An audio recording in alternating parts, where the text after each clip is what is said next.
छात्र छात्राओं, आज हम अपने इतिहास के सेकेंड ईयर के पहले पेपर मध्यकालीन भारत के इतिहास के टॉपिक बलबन के बारे में बात करेंगे। पिछले लेक्चर में हमने बलबन के जीवन के बारे में और बलबन किस प्रकार से दास से सुल्तान पद के ऊपर आसीन हुआ उसके बारे में बात की थी और बात की थी उसकी सुल्तान बनने के बाद की प्रारंभिक कठिनाइयों की। आज हम बलबन ने अपनी उन कठिनाइयों से किस प्रकार से कठिनाइयों को दूर किया उसके बारे में हम बात करेंगे। सबसे पहले हम बात करते हैं बलबन के द्वारा उपद्रवों व विद्रोहों का दमन। जैसा कि हम पहले बात कर चुके हैं कि जब बलबन शासक बना, सुल्तान बना था और उससे पहले जब वो नसीरुद्दीन महमूद के समय में प्रधानमंत्री था, तब खोखरों, मेवातियों और हिंदू शासकों के द्वारा समय समय पर उपद्रव व विद्रोह हो रहे थे। अतः सत्ता पर आसीन होते ही बलबन ने इन विद्रोहों की ओर ध्यान देना प्रारंभ किया, क्योंकि सत्तारूढ़ होने के बाद बलबन को अनेक विद्रोहों का सामना करना पड़ा। जब बलबन सुल्तान बना था तो उसने एक नीति अपनाई थी जिसे लौह एवं रक्त की नीति कहा जाता है।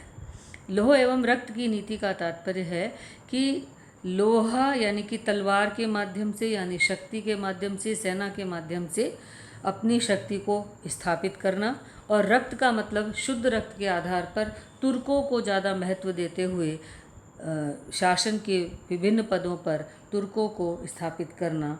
इस नीति को अनुसरण करते हुए उसने इन विद्रोहों का दमन करने का कार्य किया। दमन करने में सबसे पहले उसने मेवातियों को चुना, क्योंकि मेवात दिल्ली के बिल्कुल निकट है और ये मेवाती विद्रोही जब तब दिल्ली, झांसी, रेवाड़ी पर पहुंच जाते थे और विद्रोह करते थे, लूटमार करते थे। इसके लिए अब बलबन ने सबसे पहला काम किया कि उसने एक बड़ी सेना इकट्ठी की और पूरा साल मेवातियों को का दमन करने में लगाया ताकि दिल्ली को सुरक्षित किया जा सके। तथा भावी विद्रोहों को रोकने के लिए उसने गोपालगिरी में एक सुदृढ़ किला भी बनवाया, जहां पर उसके द्वारा अफगान सैनिकों को रखा गया तथा जगह जगह पर चौकियां स्थापित की गईं और उन्हें सड़क से एक दूसरे से और राजधानी से जोड़ा गया, ताकि समय समय पर इन चौकियों के माध्यम से मेवातियों के ऊपर निगरानी रखी जा सके। और ये चौकियाँ सही रूप से कार्य कर रही हैं या नहीं, इसके लिए स्वयं सुल्तान बीच बीच में चौकियों की निगरानी रखने के लिए आता था। इस प्रकार 1 वर्ष के सतत प्रयास के बाद सल्तनत को बलबन ने मेवातियों के उपद्रव से मुक्त कर दिया। लगातार 1 वर्ष उसके द्वारा ये प्रयास किए गए, किला बनाया गया, चौकियाँ बनाई गई, सैनिकों को रखा गया और मेवातियों को कठोरता के साथ में दमन कर दिया गया। मेवातियों के दमन के दौरान ही दोआबा में भी हिंदू विद्रोहियों ने दिल्ली को चुनौती देनी शुरू कर दी। कंपिल, पटियाली और भोजपुरी विद्रोहों के केंद्र बन गए थे। बलबन ने इन विद्रोहियों का कठोरतापूर्वक दमन किया। उसने कंपिल, पटियाली और भोजपुरी में सैनिक चौकियां स्थापित की तथा देखते ही विद्रोहियों को मौत के घाट उतारने का आदेश दे दिया, और इस प्रकार शीघ्रता से उसने कंपिल, पटियाली और भोजपुरी के विद्रोहों का दमन कर दिया, कठोरतापूर्वक दमन कर दिया, विद्रोहियों को मौत के घाट उतार दिया और इस तरह से दोआबा के हिंदू विद्रोह को दमन करने में सफलता प्राप्त की। जिस समय दोआबा के विद्रोह का दमन किया जा रहा था, उसी समय कटेहर में भी विद्रोह भड़क गया, क्योंकि बलबन की सेना दोआबा के विद्रोह का दमन करने में लगी हुई थी। तो कटेहर के विद्रोहियों को लगा कि बलबन इस समय विभक्त शक्ति के कारण, क्योंकि वो दोआबा में अपने विद्रोहियों का दमन करने में लगा हुआ है, इसलिए उसकी सेना उन्हें दबाने में सफल नहीं होगी। अमरोहा और बदायूं के शासकों ने भी इस विद्रोह को दबाने का प्रयास किया, किंतु उन्हें सफलता प्राप्त नहीं हुई। जब अमरोहा और बदायूं के शासकों को विफल होते देखा तो बलबन स्वयं अपनी विशाल सेना के साथ कटिहार के लिए रवाना हुआ और वहां पहुंचकर उसने कटिहार विद्रोहियों का नृशंसतापूर्वक दमन किया। 9 वर्ष से ऊपर के सभी पुरुष व्यक्तियों को बर्बरतापूर्वक मार दिया गया। विद्रोहियों की बस्ती में आग लगा दी गई और स्त्रियों व बच्चों को बंदी बना लिया गया। इस इतनी कठोरता के कारण विद्रोहियों में बलबन के प्रति आतंक फैल गया, क्योंकि इतनी बर्बरतापूर्वक, इतनी कठोरता के साथ किसी भी अन्य शासक के द्वारा इस प्रकार से विद्रोहों का दमन नहीं किया गया। अतः बलबन ने पहले मेवाती, फिर हिंदू विद्रोही और बाद में कटिहार के विद्रोहियों को बुरी तरह से बर्बरतापूर्वक, नृशंसतापूर्वक दमन कर अपने राज्य को सुरक्षा प्रदान करने में सफलता प्राप्त की। जिस समय बलबन इन विद्रोहों का दमन करने में व्यस्त था, तभी बंगाल के शासक तुगरिल ने 1279 में बलबन के खिलाफ विद्रोह कर दिया। तुगरिल को उसके सरदारों ने, उसके सामंतों ने इस बात के लिए भड़का दिया कि बलबन उसका सामना करने की स्थिति में नहीं है और वह अपने आप को स्वतंत्र शासक घोषित कर दे। अतः तुगरिल ने 1279 में अपने आप को स्वतंत्र शासक घोषित कर दिया तथा मुसिद्दीन की उपाधि ग्रहण कर ली। उपाधि ग्रहण करने के बाद उसने अपने नाम के सिक्के ढलवाए तथा अपना खुतबा भी पढ़वाया। बलबन को जब इसकी सूचना मिली कि तुगरिल ने इस प्रकार से स्वयं को स्वतंत्र शासक घोषित कर दिया, तो उसने अमीन खां के नेतृत्व में एक सेना भेजी, जो कि तुगरिल से बुरी तरह से परास्त हो गया। इस बात से बलबन इतना क्रुद्ध हुआ कि उसने अमीन खां को मौत के घाट उतार दिया। इसके बाद उसने तिरमती खां तथा शिहाबुद्दीन के नेतृत्व में 2 सेनाएं भेजी, लेकिन ये दोनों सेनाएं भी तुगरिल का दमन करने में असफल रहीं। अतः अब स्वयं बलबन ने अपने पुत्र बुगरा खां के साथ 2 लाख सैनिकों को लेते हुए बंगाल की ओर रवानगी ली और इस विशाल सेना को देखकर तुगरिल एकदम से घबरा गया। उसने सेना का सामना नहीं किया और जाजनगर के जंगलों में भाग गया। बलबन ने अपनी सेना को तुगरिल को पकड़ कर लाने का आदेश दिया। बलबन की सेना उसे जाजनगर के जंगलों से पकड़ के लेकर आई और उसका वध कर दिया गया। बलबन ने लखनौती पर अधिकार कर लिया और तुगरिल के साथियों का क्रूरतापूर्वक दमन किया तथा अपने बेटे बुगरा खां को बंगाल का सूबेदार नियुक्त कर दिया। साथ ही उसने बुगरा खां को ये कहा कि सभी लोगों तक ये संदेश पहुंचा दिया जाए कि अगर किसी ने भी तुगरिल की तरह से विद्रोह करने का सोचा भी तो उसका अंत तुगरिल से भी बुरा होगा। इसलिए सभी सूबेदार ये बात सोच लें, समझ लें कि वे सब बलबन के नेतृत्व में ही शासन करेंगे। तुगरिल के विद्रोह का दमन करने के बाद अब बलबन को स्थानीय जो आंतरिक विद्रोह थे, उन विद्रोहों से मुक्ति प्राप्त हो गई। लेकिन बलबन के सामने एक बड़ी समस्या खड़ी थी और वह समस्या थी मंगोलों के आक्रमण से सुरक्षा के उपाय। जब से दिल्ली सल्तनत बनी थी, तब से ही सल्तनत को लगातार मंगोलों के आक्रमण से भय था, क्योंकि मंगोल एक बर्बर जाति थी और ये मंगोल आक्रांता पूरे विश्व में इधर उधर फैल रहे थे और कई बार उन्होंने भारत पर भी आक्रमण करने का प्रयास किया था।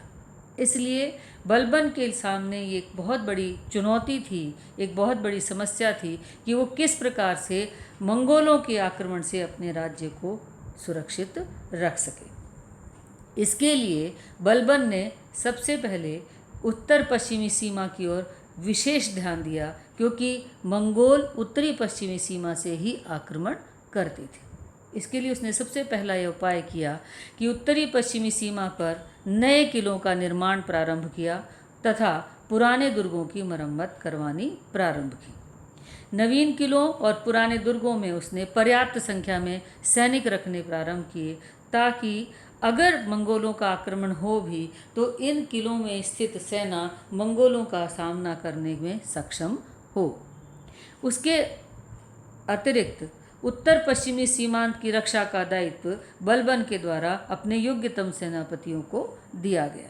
यानी वे सेनापति जो कि किसी भी विषम से विषम परिस्थिति में भी किले को नहीं छोड़ेंगे, सुरक्षा के दायित्व को नहीं छोड़ेंगे, इस प्रकार के योग्य सेनापतियों को, वीर सेनापतियों को उत्तर पश्चिमी सीमांत की रक्षा का दायित्व दिया गया। इनके साथ साथ सीमांत प्रदेशों में अत्यंत योग्य, अनुभवी व वीर सैनिक नियुक्त किए गए और उन्हें आधुनिक शस्त्रास्त्रों से सुसज्जित किया गया, क्योंकि लगातार उन्हें मंगोलों के आक्रमण करना है, का सामना करना है, तो उचित शस्त्र अस्त्र उन्हें दिए गए और योग्यतम वीर और अनुभवी सैनिकों को नियुक्त किया गया। सीमांत प्रदेशों में सैनिक दृष्टि से महत्वपूर्ण इलाकों में नई सड़कें बनवाई गईं तथा पुरानी सड़कों की मरम्मत करवाई गई और इन सड़कों के किनारे थाने बनाकर उनमें सैनिक टुकड़ियां रखी गईं, क्योंकि किसी भी विषम परिस्थिति में अचानक अगर मंगोलों का आक्रमण हो जाए और सीमावर्ती जो सेना है उसके पास रसद सामग्री या सैनिकों की संख्या में कमी पड़ने लगे, तो सड़कों के माध्यम से, इन चौकियों के माध्यम से सैनिक टुकड़ियों को आगे भेजा जा सके। तो उसने बड़े दूरदर्शी उपाय इसके लिए अपनाए। इसके अतिरिक्त दिल्ली, लाहौर, मुल्तान, समाना, सुनाम, भटिंडा, दीपालपुर आदि में पर्याप्त संख्या में सैनिक रखे गए। यानी एक तरीके से लेयरिंग की गई। पहली पंक्ति में किलों के अंदर, दूसरी पंक्ति में सड़कों के किनारे बने थानों में सैनिक टुकड़ियां और तीसरी पंक्ति में दिल्ली, लाहौर, मुल्तान, सामना आदि में पर्याप्त संख्या में सैनिक रखे गए। सैनिकों के वेतन में वृद्धि कर उन्हें अच्छे घोड़े, अस्त्र शस्त्र तथा अच्छी वर्दियां दी गई, ताकि सैनिक युद्ध में पर्याप्त मन के साथ में, पर्याप्त स्वामी भक्ति के साथ में बलबन की तरफ से युद्ध लड़ सकें। इन सब प्रयासों के माध्यम से बलबन ने 1279 और 1285 में मंगोल आक्रमणों को विफल करने में सफलता प्राप्त की। 1285 में जब तैमूर खान ने भारत पर आक्रमण किया तो उस युद्ध में बलबन का प्रिय पुत्र मोहम्मद वीर गति को प्राप्त हुआ। इस क्षति से बलबन को गहरा आघात लगा और कुछ समय पश्चात उसकी मृत्यु हो गई। लेकिन बलबन ने अपने प्रयासों में कोई कमी नहीं रखी और मंगोलों के आक्रमण से अपने राज्य को सुरक्षित करने में वह सफल हुआ। इसके बाद बलबन के सामने अगली समस्या थी कि सल्तनत को सुदृढ़ कैसे किया जाए।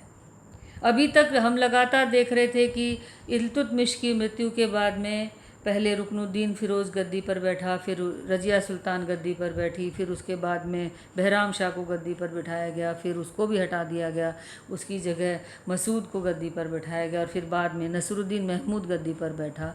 और नसरुद्दीन महमूद के समय में भी सत्ता वास्तविक रूप से बलबन के हाथ में थी।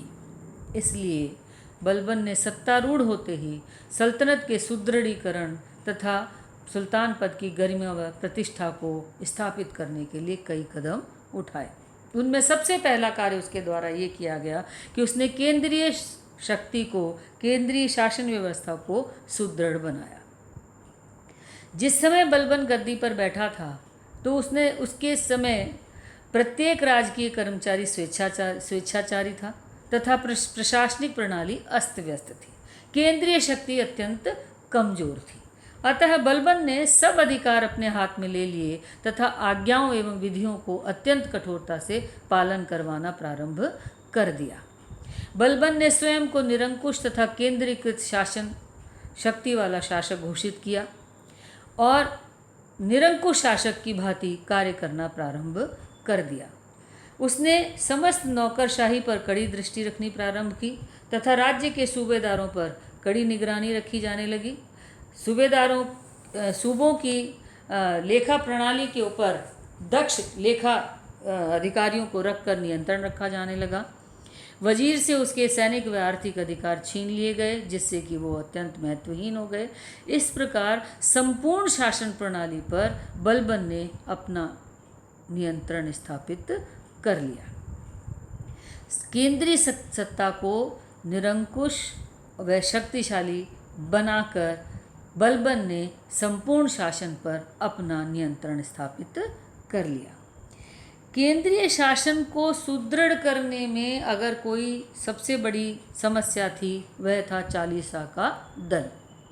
इल्तुतमिश ने अपने राज्य में अपनी स्थिति को सुदृढ़ करने के लिए तथा सल्तनत को आगे बढ़ाने के लिए चालीसा के दल का गठन किया था, लेकिन यही चालीसा का दल उसकी मृत्यु के बाद सल्तनत के लिए एक बहुत बड़ी चुनौती बनी, क्योंकि उसकी मृत्यु के बाद चालीसा का दल अत्यंत शक्तिशाली बन गया और उसने शासकों को बनाना हटाना जैसा कार्य करना प्रारंभ कर दिया तथा शासकों को अपना कठपुतली बनाने का प्रयास किया जाने लगा।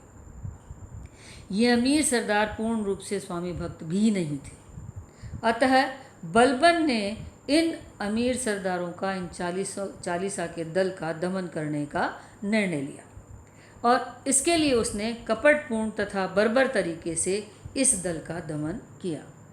छोटे छोटे अपराधों पर भी वह इन सरदारों पर घोर आर्थिक व शारीरिक दंड लगाता था। जैसे किसी अमीर ने अपने सेवक को मारा तो अगर उसके परिवारजन ने उसकी शिकायत की तो वह सरेआम उसको कोड़े लगाता था और कई बार उन्हें मौत की सज़ा भी सुना देता था। घोर आर्थिक दंड व शारीरिक दंड के अलावा मरवा देना एक बहुत बड़ा कार्य था। इस प्रकार से इस दल का धीरे धीरे विनाश कर दिया गया। अतः चालीसा के दल की शक्ति जैसे ही कमज़ोर हुई, केंद्रीय शक्ति पर बलबन का पूरी तरीके से नियंत्रण स्थापित हो गया। भावी विद्रोह ना हो, किसी सरदार के द्वारा किसी अमीर के द्वारा षड्यंत्र ना किए जा सकें, इसके लिए बलबन ने गुप्तचर व्यवस्था को स्थापित किया। बलबन यह जानता था कि यदि शासन व्यवस्था को सुचारू रूप से चलाना है तथा निरंकुश नीतियों को क्रियान्वित करना है तो उसके लिए एक सुदृढ़ गुप्तचर व्यवस्था होनी आवश्यक है। इसके लिए उसने दिल्ली प्रांतों, जिलों व सरकारी कार्यालयों में गुप्तचरों का जाल बिछा दिया। अमीरों एवं सरदारों की गतिविधियों की जानकारी के लिए भी गुप्तचर नियुक्त किए गए। इन गुप्तचरों की नियुक्ति व इन पर नियंत्रण सीधे सुल्तान के हाथ में था। गुप्तचरों की नियुक्ति उनकी योग्यता को देख परख करके की जाती थी। गुप्तचरों को अच्छा व नगद वेतन दिया जाता था और गुप्तचरों का यह कर्तव्य था कि सल्तनत में घटने वाली हर घटना की तत्काल सूचना वे सुल्तान को दें। अगर कोई गुप्तचर अपने इस कर्तव्य में ढिलाई करता था तो उसे कठोर दंड दिया जाता था। इस प्रकार हम देखते हैं कि इस सुदृढ़ गुप्तचर व्यवस्था के कारण ही बलबन दीर्घकालीन निरंकुश शासन व्यवस्था को स्थापित करने में सफल हुआ। गुप्तचर व्यवस्था के अतिरिक्त एक अन्य महत्वपूर्ण नीति बलबन के द्वारा स्थापित की गई और वह थी लौह एवं रक्त की नीति। शासन पर पूर्ण निरंकुश नियंत्रण के लिए बलबन ने लौह एवं रक्त की नीति अपनाई, अर्थात बल एवं दमन के माध्यम से तथा शुद्ध रक्त के माध्यम से उन लोगों की नियुक्ति की जाए जो कि उसके प्रति स्वामी भक्त रहें। कहने का तात्पर्य ये है कि अगर कोई उसका विरोध करेगा, अगर उसके खिलाफ कोई विद्रोह करेगा तो वह लौह यानी कि युद्ध के माध्यम से, तलवार के माध्यम से उस विद्रोह का दमन करेगा, कठोरतापूर्वक दमन करेगा, बर्बरतापूर्वक दमन करेगा। साथ ही रक्त की शुद्धता को देखते हुए उसने तुर्क लोगों को उच्च पदों पर नियुक्त किया ताकि वे लोग उसके प्रति स्वामी भक्त बने रहें और बलबन का अपने शासन पर नियंत्रण बना रहे। बलबन के सामने एक बहुत बड़ी समस्या थी कि जब तक वह शासक नहीं बना था तब तक ताज की गरिमा और प्रतिष्ठा पूरी तरीके से खत्म हो चुकी थी। जिस प्रकार से इल्तुतमिश के बाद बार बार शासकों को हटाया और बनाया गया, उसके बाद ताज की गरिमा यानी सुल्तान पद की प्रतिष्ठा और गरिमा तार तार हो चुकी थी। क्योंकि बलबन ने इस चीज़ को बहुत निकट से देखा था, अतः उसकी सबसे मुख्य नीति यही थी कि वह सुल्तान पद की गरिमा व प्रतिष्ठा को पुनर्स्थापित करे और इस प्रकार से स्थापित करे कि लोग ताज या सुल्तान के प्रति भयभीत रहें, आतंकित रहें और उसके प्रति कभी भी उसकी गरिमा व प्रतिष्ठा को गिराने का कार्य नहीं करें। इसके लिए सुल्तान ने सबसे पहले पद को सर्वोच्च बनाने के लिए, सुल्तान के पद को सर्वोच्च बनाने के लिए शासन के दैवीय सिद्धांत को स्थापित किया, अर्थात शासक की नियुक्ति ईश्वर के द्वारा है, सुल्तान ईश्वर का प्रतिनिधि है और सुल्तान को गरिमा में आचरण करना चाहिए। यानी उसका आचरण इस प्रकार से हो कि दरबारियों व सामान्य नागरिकों से बिल्कुल भिन्न हो। उसने सुल्तान के पद को गरिमा व वैभवशाली बनाने के लिए सुल्तान की पोशाक व ताज पर विशेष ध्यान दिया। एक लंबा सा लबादा पहना जाता था जो बड़ा ही वैभवपूर्ण होता था। ऊंचा और बहुत ही वैभवपूर्ण ताज लगाया जाता था। दरबारियों की एक विशेष प्रकार की वेशभूषा बनाई गई तथा सुल्तान का सिंहासन ऊंचा बनाया गया व दरबारियों की जो सीट है उसको नीचे लगाया गया। दरबारियों में सुल्तान के प्रति गरिमा व सुल्तान के प्रति सम्मान का भाव बना रहे, इसके लिए बलबन ने दरबारियों, अमीरों व सरदारों के द्वारा सिजदा एवं पैबोस का नियम प्रारंभ किया। यानी जब भी कभी दरबार में अमीर व सरदार व दरबारी आएंगे वे सुल्तान के प्रति सम्मान प्रकट करेंगे। सिजदा यानी कि कमर तक झुक करके उसको सलाम किया जाएगा तथा पैबोस उसके पाँव के ऊपर चुंबन किया जाएगा ताकि जो दरबारी वो हमेशा उसके सामने नीचा बना रहे, अपने आप को नीचा समझे। इसके अतिरिक्त उसने दरबारियों तथा सरकारी पदाधिकारियों के लिए मद्यपान निषेध कर दिया। इसके अतिरिक्त दरबार में ना तो स्वयं सुल्तान कभी हंसता था और ना ही दरबारियों को हंसी मजाक करने की अनुमति थी।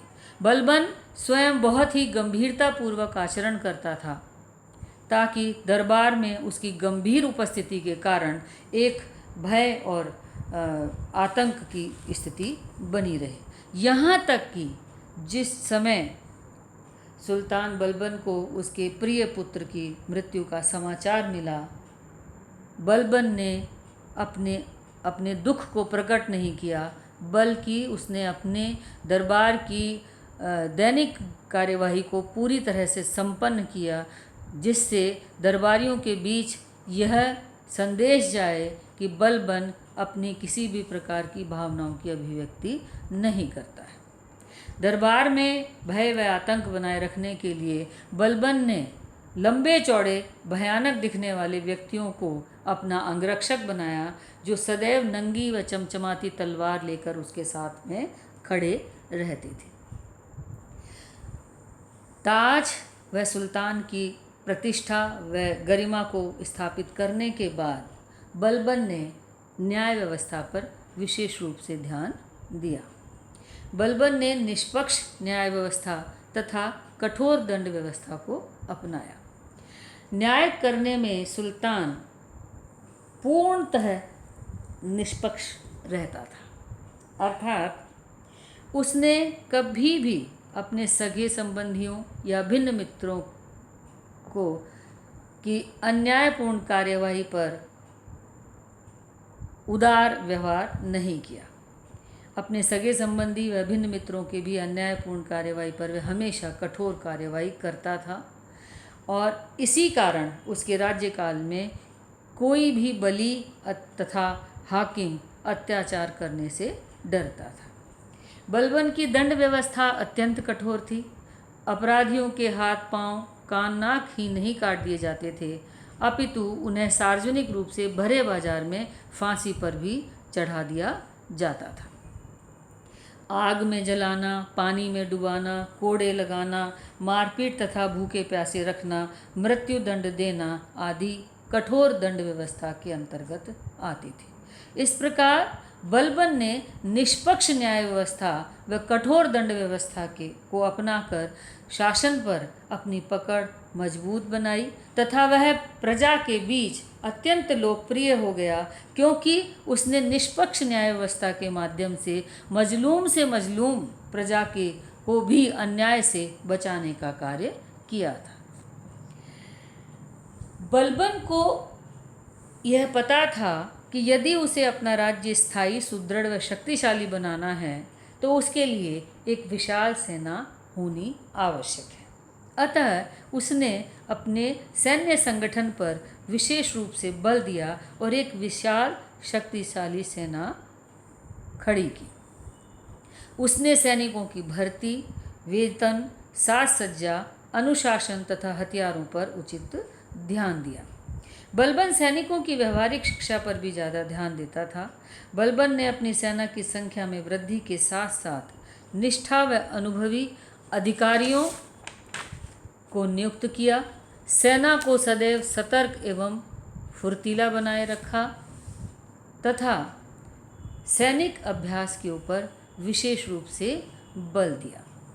इस प्रकार हम देखते हैं कि इन सभी उपायों के द्वारा बलबन ने सिंहासन के गौरव को उन्नति के शिखर पर पहुंचा दिया। सही अर्थों में बलबन वह पहला सुल्तान था जिसका पद निरंकुश, शक्तिशाली, वैभवशाली था तथा उसके काल में सल्तनत काफ़ी हद तक सुदृढ़, सुरक्षित व शक्तिशाली हो पाई।